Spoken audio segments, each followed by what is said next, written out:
Moi, ce qui me dérange, c'est que le décloisonnement, le débat contradictoire doivent s'ouvrir dans un lieu collectif qui est le tribunal, et ça me dérange que ce ne soit pas le soin qui puisse ouvrir cet espace collectif de débat contradictoire.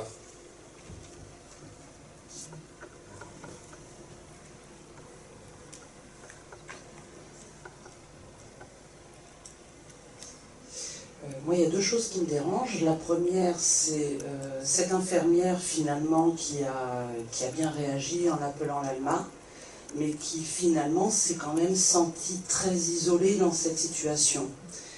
Ça, c'est pas normal. Et la deuxième chose qui me dérange, c'est le refus du médecin à l'hôpital sur la proposition de l'assistante sociale de réunir tous les professionnels pour évoquer la situation de cette vieille dame. Alors pour raisonner aussi avec ça, moi je suis dérangé aussi par le fait que tout se passe comme si le champ du soin ne pouvait pas se saisir assez tôt de ces situations-là et qu'on arrivait à des situations extrêmes où l'appel au procureur semble être la solution. Elle est peut-être une des solutions, mais comment elle pourrait être complétée par autre chose, effectivement, par le champ du soin. Et donc, comment fait-on tous ensemble? Ce qu'il y a là, c'est vous, c'est moi, hein, on est d'accord, vous êtes là, vous êtes dans la mise en situation, je suppose que vous avez vécu des choses comme ça.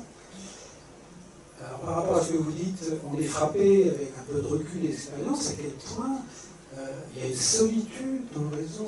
Le réseau ne se construit pas, ou s'il est à peine construit, il est d'emblée dissocié par cette question de la violence, hein, par le polymorphisme des réactions ou des visions, qui sont forcément dans une conflictualité, qui sont différentes, mais qui ne peuvent pas se discuter, hein, qui aboutissent à des ruptures permanentes, rupture assistance sociale, aussi l'heure de vie, eux ils n'ont rien vu, tout le monde voit des bleus partout, mais eux ils ne voient rien, alors que c'est des gens qui viennent 3 fois par semaine, il va bien voir quand il y a quelque chose, le kiné il ne peut pas se positionner, le généraliste, lui, il a une autre idée, il pense qu'il faut cadrer un familial, etc. Enfin, tout le monde, à juste titre, a une vision, a quelque chose à en dire éventuellement, mais ça ne se fait pas.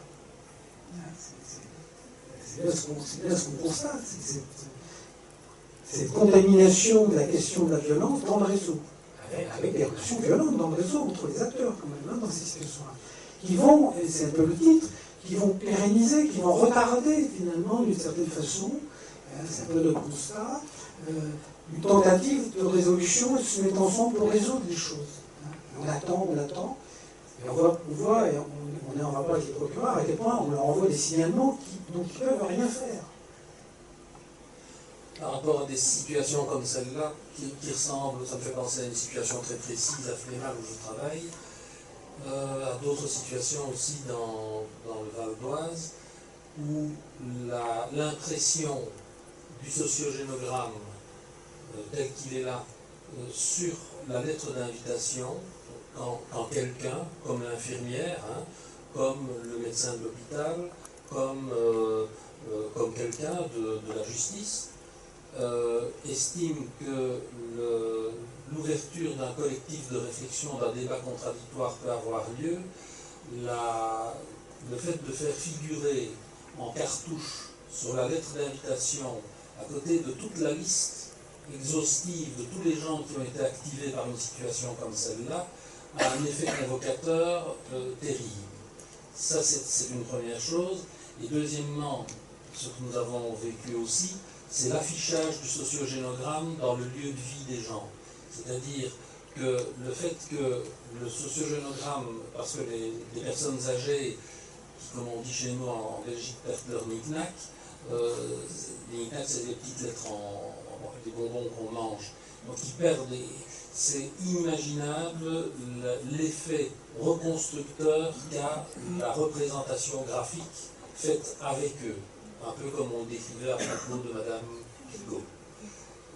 Et voilà, l'affichage parfois dans des salles, dans la chambre de l'hôpital où est hospitalisée une personne, l'affichage dans la chambre où se trouve une jeune fille ou un jeune homme en pédopsychiatrie, d'un sociogénogramme de cette dimension-là, à partir du moment où les gens passent devant le sociogénogramme, ça a un effet convocateur tout à fait impressionnant. Moi, ce qui me frappe beaucoup, c'est l'idée qu'au fond, à aucun moment, enfin, on est pris dans un paradoxe. Il faut que ça cesse, donc il faut quelque part, on pourrait dire comme ça, séparer cette fille et cette mère transitoirement, mais à aucun moment on arrive, enfin, les soignants, les aidants, ne semblent pouvoir poser les questions suivantes, mais qu'est-ce que veut dire cette maman qui se fait maltraiter de vouloir rester avec sa fille? C'est sûrement important cette histoire.